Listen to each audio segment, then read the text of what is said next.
our culture is competitive, man. Right. It is, but I think when it goes past the music itself to blocking things in business, then I don't understand that. Like right now, he's not even competing for a slot.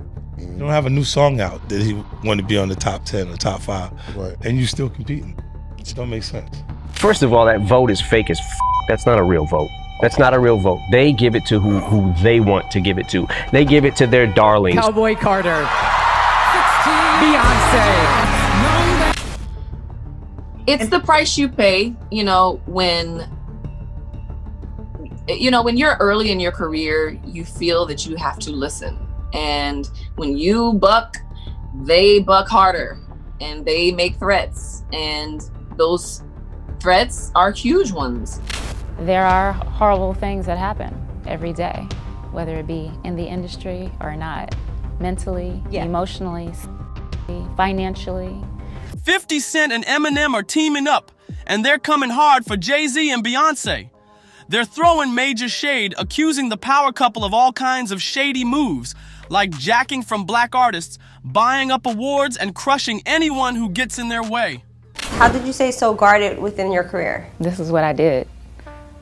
I said, no, I'm good, thank you. No, thank you.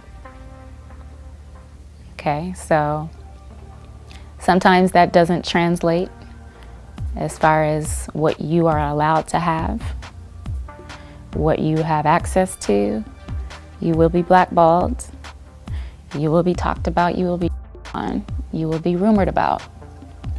But you have to stand strong on what you don't care for. It's not that serious to me, if I have to sell my soul.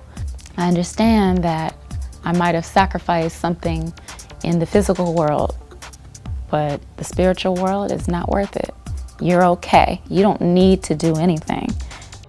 50 ain't holding back. He's claiming Jay is still trying to mess with his business plans behind the scenes. And M? He's been sounding the alarm for a while, dropping bars with cryptic warnings about big names pulling strings in the music game. This beef with Jay Z is boiling over, and things are getting messier by the day. Beyoncé is catching serious heat too. Word is, she's been snatching up songwriting credits that ain't hers, and allegedly blackballing other talented women in the industry. People been whispering that she played a role in blocking names like Aaliyah, Maya, Mary J. Blige, and Carrie Hilson from climbing too high. And that ain't even the worst of it. Jay Z and Beyoncé's close friendship with Diddy, it's back under the microscope. Sure, Jay might have slipped past that Jane Doe lawsuit, but now the alleged victim is hinting that some real shady folks pulled up on her trying to pressure her into silence. Sketchy doesn't even begin to describe it. Now everyone's asking, are Jay and Bey really the unstoppable royalty of music? Or have they just mastered the game of keeping their dirt hidden?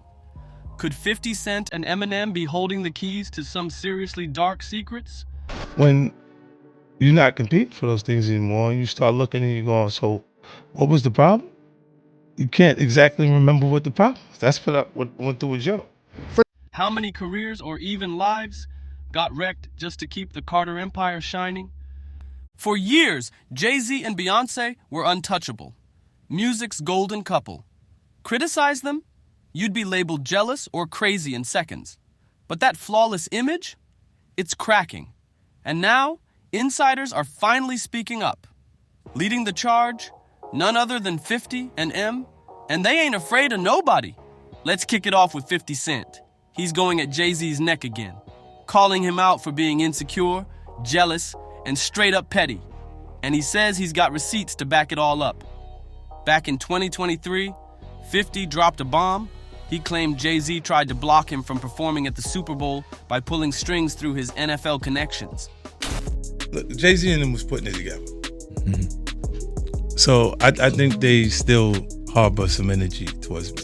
You think you were purposely left out of the ad? No. Oh, okay. I don't think. I think that they were saying the NFL had some issues with me that I don't know what those issues are. Like, what is the issue? You start looking at that's not mine. That's theirs. They harbor it, right? But when you look at M is looking at the entire legacy. Yeah. The whole thing, like with M, Dre, and myself, like I'm a shady aftermath. You see what I'm saying? Like, there's so much G-Unit Records. Right. They forget that I'm M and Dre's artist. But that move backfired hard, because Eminem wasn't having it. M told them straight, no 50, no performance. That's real loyalty. And just recently, on that Talk with Flea interview with Cameron, 50 went in again. He said Jay Z's still playing dirty. This ain't just about music anymore, it's business too. This is why I was saying I knew what old boy was doing.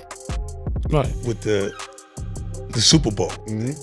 Because he was doing like, yeah, go ahead. He was doing some wild shit, because he was saying that to Eminem that the NFL had the issue with me. And I'm like, well, what's the issue? Why don't I have an issue when I'm becoming a partner in the actual team, but they got an issue with my performance? Right? Makes no sense. You know what I mean? I was going to get to that later, but since we're here now. And when he says "old boy" for the audience that don't, I'm talking about Jay Z. This was discussed before. Jay Z told Dr. Dre, just for people who's not up on this, or Eminem, that he didn't want you to perform part of that Super Bowl they had a couple years ago. What's wild is 50 admitted Jay got nothing left to prove, yet he's still out here trying to mess up 50's deals out of pure spite. Like, what's he scared of? Why do you think that is? Well, I just threatened. Possibly. Not even threatened. You know, I think it's just when you take the competition from like our culture is competitive, man. It is, but I think when it goes past the music itself to blocking things in business, then I don't understand that. Like right now, he's not even competing for a slot. You don't have a new song out that he want to be on the top 10 or top 5, and you still competing. It just don't make sense. Like, what are we competing for? What's the goal? Like this even like a lot of the even a lot of the competitive stuff, or what we would call it beef, right? It changed. That terminology changed from when it's Biggie and Tupac, because we start saying the things that people would say that cause beef in the environment. When before that they called it battling in our culture. Right. But it gets juicier. 50 and M are linking up to expose what they're calling Grammy rigging. 50's accusing Jay of using his marriage with Beyoncé to secure awards they didn't really earn. Meanwhile, M's been warning for years that the whole Grammy system is corrupt and pay to play. Yeah, Beyoncé finally bagged Album of the Year for Cowboy Carter this year, but not everyone's buying it. Some say Jay had a hand in pushing that win behind the scenes. Especially after that awkward Grammy moment last year, Jay Z got on stage and slammed the Recording Academy for constantly overlooking Beyoncé, but then took the award anyway? Make it make sense. Fans weren't feeling it either. It came off real fake. If Jay really thought the Grammys were biased, why show up? Why take the stage and still act like their validation means everything? Andre Young, thank you, sir. All the doors that you opened, showed us that we can be rock stars. Seeing you on the Rolling Stone. Obviously, there's Run DMC with the Leathers and the Aerosmith. But when you came out west, you took it to a whole new level. Some of you don't belong in the category. Oh, no, that was it. No, when I get nervous, I tell the truth. If it's all rigged, wouldn't a real power move be to walk away instead of begging for respect? The whole thing was just weird. And it cranked up the rumors even louder that the Carters been buying, blackmailing, and finessing their way straight to the top. Industry insiders been saying for years that the Grammys ain't about talent. It's about politics, connections, and who you're in bed with, literally and figuratively. And guess who's been the loudest voice calling them out? Eminem. He's been calling the Grammys a complete scam, and he ain't hiding his feelings either. You have a few Grammys, but you feel like you had to sell your soul to get them. And you didn't know if you wanted it for the recognition or the trophies, but then what's the difference? And that Grammys pretty much suck the blood of artists and nominate them, have them come to the shows. And which they do. They do it every year, yeah. And I'm just tired of seeing it. And for whatever reason, it's like they're always pitching this hint that you might win Album of the Year, which used to be a big deal. I don't think it's a big deal now. M straight up said he'll never step foot at that event again. I watched 50, same. 50 did not win Best New Artist at the Grammys. There was nothing bigger than 50. Nothing bigger, and nobody since maybe like Snoop came out the gate like that. My first album didn't do it. I never saw someone's first album and the wave happen like he had. And then he doesn't get it. And then I get up there another year, and what was it, the Eminem show? And it was like, whatever, I'm fine if I lose to Kanye or someone that I'm like, okay, I respect that. I know who that is, and Kanye has a huge following and he's made a massive impact on music. Fine, I'm good with that. But don't get us all here to use your selling point for your show and stiff everybody every single time. And I said, after that point in time, I was like, don't ever ask me to And not because he's salty. He said if somebody drops a better album than him, cool, give him the win. But what burns him is how they use his name to pull in views. Act like he's got a real shot. You ever consider, joining a board and maybe you have a vote in it? First of all, that vote is fake. That's not a real vote. That's not a real vote. They give it to who they want to give it to. They give it to their darlings. This got critical acclaim, but it sold 2 records. Like, it ain't about always what you sell. I get that, Vanilla Ice, I understand. You know what I'm saying? Like, but there comes a point where when an overwhelming something comes along that has this wave and impact on music, and you give it to Lada Dottie. Who? Lada Dottie. It's only Lada Dottie. Just to play him at the end. They dangle that award in front of him for hype, just to shut him out when the cameras roll. And when someone asked if he'd come back if he was on the voting committee, he laughed it off and said it wouldn't matter anyway, because according to him, the whole thing's rigged. The votes? They don't mean a thing. 50 Cent been right there backing him up too. Is when he started to receive the 16 17 Grammys since he's been with Beyonce. Right? And you go, prior to that, 1. Right. You see what I'm saying? So that came in association, like you see the kids even have Grammys. Like they don't sing yet. They don't sing. Right. They don't rap yet. And they already have Grammys. So it's like they give them this trophy so we secure that they're coming to the award show. It meant that much to the culture that they just gave them the things they would. Later, to me, I didn't care about trophies. I said, I'll get the checks. He didn't just say the awards are rigged. He went even harder. He said Jay Z's Grammys got way more to do with being married to Beyonce than talent.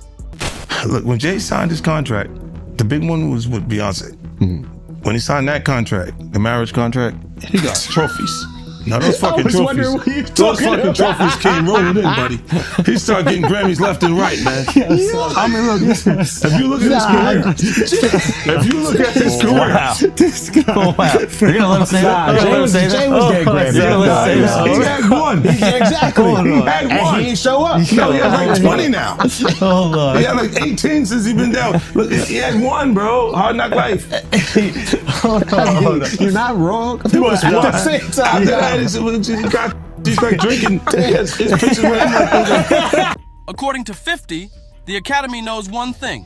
If Jay and Bey show up, the ratings go crazy. So what do? They stack up nominations and hand out trophies just to make sure the Carters pull up and give them that media shine. And 50 didn't back down either. He doubled down hard on the Flagrant podcast. He said all those Grammy wins, all that praise, it's mostly cause of Beyonce. He even went as far as calling their whole marriage a contract. Yeah, you heard that right. 50 hinted that Jay and Bey might just be sticking together to keep their careers bulletproof. But 50 Cent ain't the only one calling out Jay Z for playing grimy to stay on top. A bunch of insiders have come forward over the years claiming both Jay and Beyonce purposely held back other artists, just to make sure no one outshined them. And don't forget about Beyonce's former bodyguard, Uncle Ron. Right before his sudden death from pneumonia, he came forward saying he had receipts. He swore up and down that Jay and Bey sabotaged careers left and right and destroyed people's lives just to climb the ladder. Beyoncé and Beyoncé. His death shook people up, and some still think it wasn't just coincidence. Then there's Jaguar Wright, once a background singer for Jay Z, now one of his most outspoken critics. She's not holding anything back. Jaguar's made some wild claims, saying folks close to Jay, like Harlem legend Big L, either ended up mysteriously dead or had their careers shut down, just to clear the way for Jay Z's rise. Let's talk about Big L for a second. Back in the early 90s, he was that dude, a beast in Harlem's underground hip-hop scene, famous for his raw freestyles and razor-sharp bars. He landed a deal with Columbia Records and dropped a solid debut. But when Columbia let him go, Big L didn't fold. He went independent, started his own label, and got Dame Dash's attention from Rockefeller. The first time I ever saw Jay Z or even heard him spit a rhyme was at an MC battle, street battle in New York. But he didn't show up as Jay Z. He didn't show up as the hottest rapper on the street. He showed up as the that was with Big L. Rest For in those peace. of you, Rest in peace, Big L. rest in peace, Big L. One of the That was the dopest. sensei. One of the dopest. Yes. Big L was who put Jay Z on. Without question. And then Big L died, and then the next thing you know, Jay Z. Tell everybody about Big L. Saying what it's about the industry. Man, it's not the same. The industry, it's not a f***ing game. The industry, real is dying to get in the industry just to find they don't fit in. The industry ain't what it used to be. The industry's trying to control the way you MC. They want you to dress like this and talk like that, but I'm going to dress like this and talk with the gap, the industry. First meeting I ever had, I was like, we gotta sign DMX, and they laughed at me. I remember when I left the office, Tina Davis said, she knew I wanted to sign DMX. She said, DMX don't sell, your ass is fired. Jay and Dame did not believe in DMX. Jay would be like, you think he's better than me? And I'd be like, he's nice just like you. I said, if you look in the hood, there's less of like you and more like him. Yeah, but he don't want to live that. He's depressing, Gotti. And I said, I don't give a. So Jay used to watch me grind with X, and he was off with the Hitman. And then something strange happened when I made Get At Me Dog. If you remember at the beginning of the video, it's the heartbeats. DMX, live at the Tumbler. Y'all don't even remember the Tumbler. Funk Massacres, and then I put that sound bite. Let's take it back to the streets, mother. The video's flashing, f***ing up your eyes. It caused change. How many careers got crushed so his could rise? See how good I keep secrets, Sean? That line still sends chills. And now we gotta talk about DMX, one of the very few rappers besides 50 Cent who had the guts to call Jay Z out directly for being bitter, sneaky, and jealous. When Jay took over as president of Def Jam in 2004, DMX had already been the label's golden ticket. From 1998 to 2003, he dropped 5 straight #1 albums, back to back, no skips. But when it came time for his 6th album, Year of the Dog, again, DMX said Jay straight up delayed the whole rollout, just to make space for his own return to the spotlight.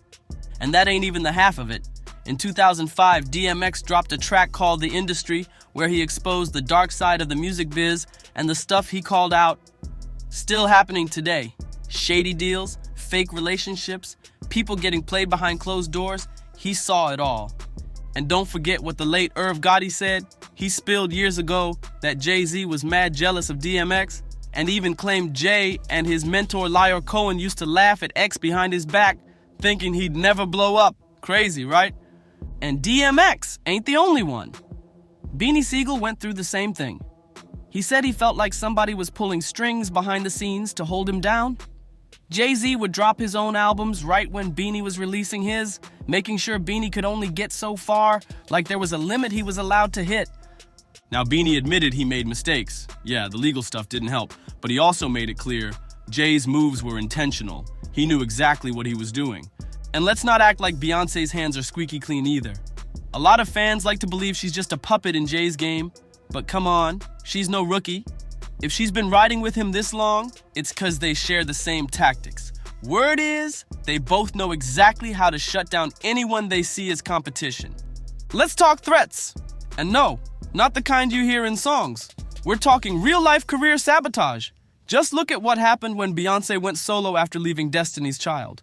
Word is, as soon as she started dating Jay Z, things got shady, fast. One major rumor says Jay snatched producer Rich Harrison away from singer Amiri just to keep her from outshining Beyoncé.